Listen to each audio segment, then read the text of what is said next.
Presented by Jhakas music Samastipur Bihar.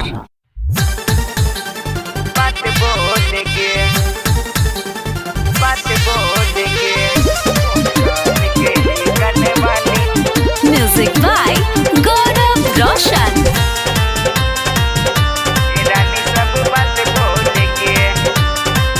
तेरी पतली कमर तेरी तिरछी नजर गोरी जान मारे रे। तेरी पतली कमर तेरी तिरछी नजर गोरी जान मारे रे। तोहर कान के ई कन वाली ए रानी सब बात बोलेगी। तोहर कान के ई कन वाली ए रानी सब बात बोले रे।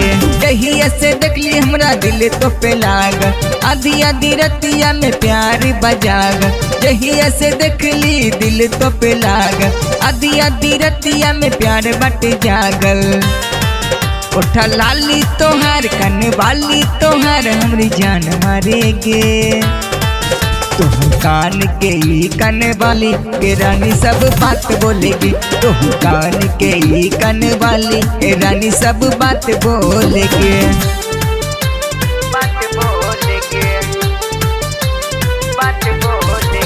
Singing by Shambhu Kushwaha Kushwaha.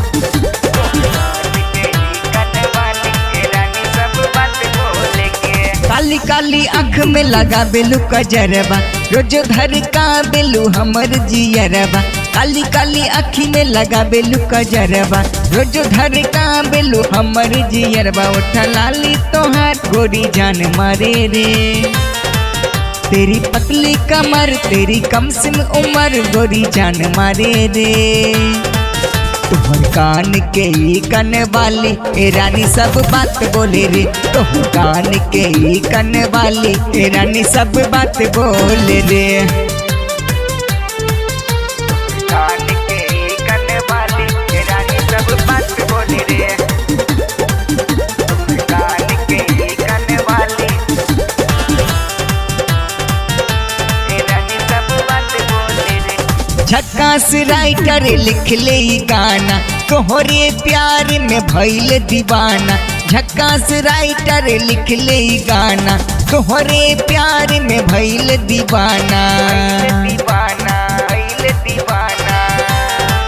तेरी पतली कमर तेरी तिरछी नजर गोरी जान मारे रे। तोहर कान के ई कन वाली ए रानी सब बात बोले रे। तोहर कान के ई कन वाली ए रानी सब बात बोले रे। झकास रिकॉर्डिंग स्टूडियो समस्तीपुर।